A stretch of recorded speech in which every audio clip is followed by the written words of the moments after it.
Hello viewers, in this video I will show you how to fix Facebook sorry something went wrong. We are sorry there is a technical problem with this feature. We are working on getting it fixed. If you want to solve this problem, please follow the step. Step 1. Open your phone setting. Scroll down. Tap on apps.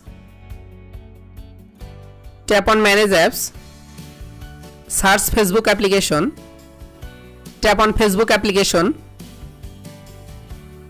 Tap on storage. Again tap on clear data. Tap on clear cache data.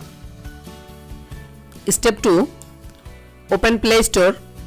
Open Play Store and update your Facebook app's latest version. Step 3. Restart your device. Step 4.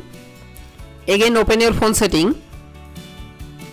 Check your internet or Wi-Fi connection properly. Open your Facebook apps and refresh it. You can follow all of the steps to fix sorry something went wrong. We are sorry there is a technical problem with this feature. If this video helpful for you, please subscribe our channel and like this video.